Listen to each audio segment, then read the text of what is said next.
The followers of Muhammad, especially the Arabs, always bring up the Crusades as a reason why they hate the West and Christianity.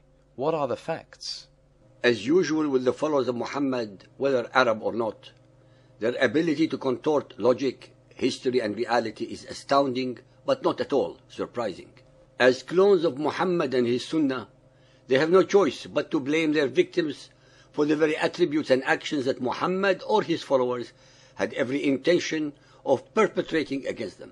We have demonstrated this in our chapters 152a and b, called Projective Identification, as well as in others. As you all already know, they assert that the holy scriptures of the Christians and Jews had been corrupted, and hence are not the original divine revelations, thus arrogating to the Quran and only to the Quran the concept of uncorruptibility.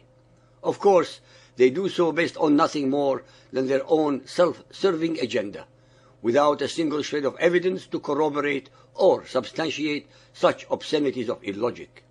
That is why not any of them have dared to take up our universal challenges. They are the ones who claim that their belief system is the best and should be the only one on earth.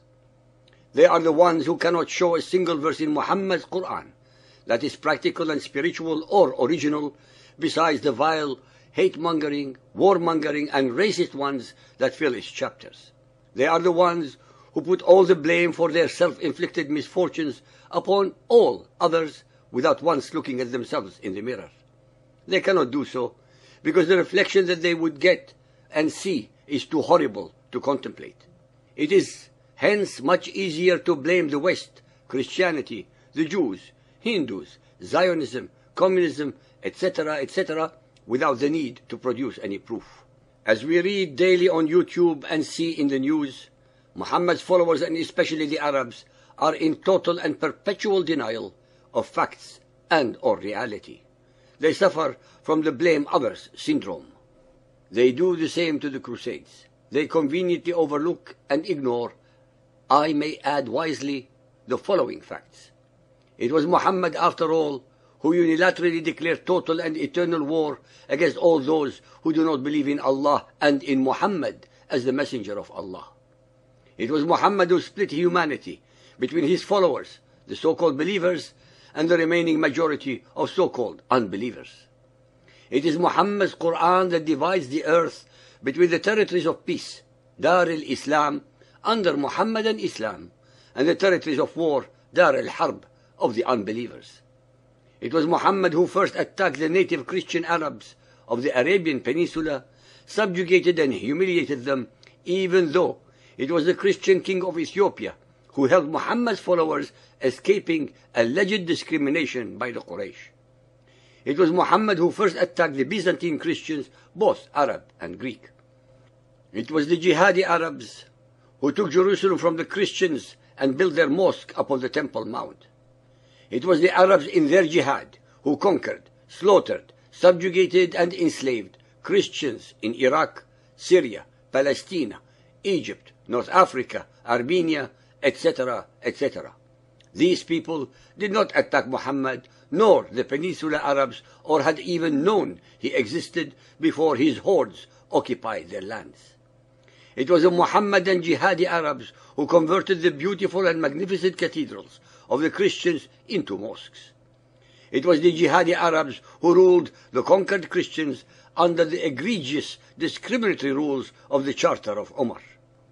It was the jihadi Arabs and Muhammadans who plundered, enslaved and humiliated the Christian pilgrims on their way to Jerusalem.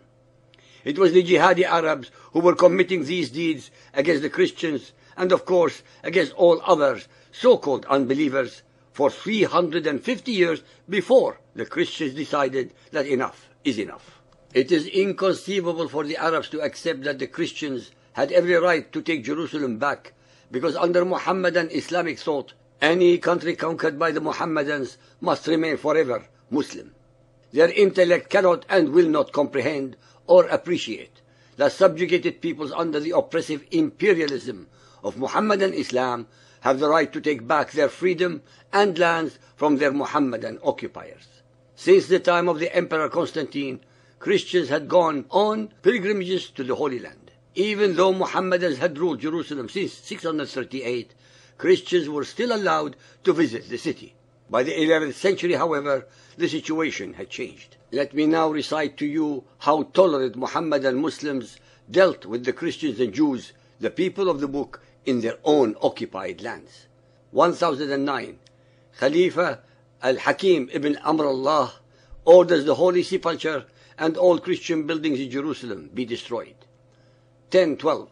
Khalifa al-Hakim ibn Amr Allah orders the destruction of all Christian and Jewish houses of worship in his lands. 1012. Berber forces capture Cordova and order that half the population be executed. 1070. Seljuk Turks capture Jerusalem and begin persecuting Christian pilgrims. 1071 to 1085, Seljuk Turks conquer most of Syria and Palestine. 1078, Seljuk Turks capture Nicaea. Just as the number and frequency of pilgrimages to Jerusalem was at new peaks, the Seljuk Turks took over control of Jerusalem and prevented pilgrimages.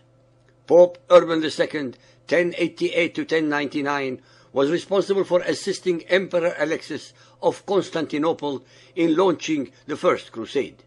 He made one of the most influential speeches in the Middle Ages, calling on Christian princes in Europe to go on a crusade to rescue the Holy Land from the Turks. In the speech given at the Council of Clermont in France on November 27, 1095, he combined the ideas of making a pilgrimage to the Holy Land with that of waging a holy war against infidels. This was to be the same type of holy war, jihad, as ordained by Muhammad's Quran and whose followers had been waging for the previous 350 years on 3 continents against millions of so-called unbelievers. There were 7 major crusades. The era of the crusade started in 1095 and ended in 1291 when Acre, the last of the Latin holdings in Palestine, was lost. During the conquest of Jerusalem, the Crusaders spent a whole day and night exterminating many of its civilians, as their chronicle attests. The Crusaders spent at least that night and the next day killing Muslims, including all of those in the Al-Aqsa Mosque, where Tancred's banner should have protected them. Not even women and children were spared. The city's Jews sought refuge in their synagogue, only to be burned alive within it by the Crusaders. The Europeans also destroyed the monuments to Orthodox Christian saints and the tomb of Abraham. Let us now reflect upon what I have recited, because the following items always escape the comprehension and mindset of the followers of Muhammad. Although the Crusaders fought under the sign of the cross, not a single one of them was actually a Christian. Not one of them, or any follower of Muhammad for that matter, can point out to a single verse in the New Testament that Jesus ordained upon his followers to wage holy war or to massacre anyone, civilians or otherwise. No such verse exists.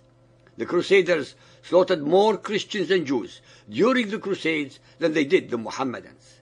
In the Quran, on the other hand, Allah instructs his followers that the highest and best rewards, both in life and after death, are promised for those who slaughter the unbelievers for the sake of Allah. Jihad fi sabilillah.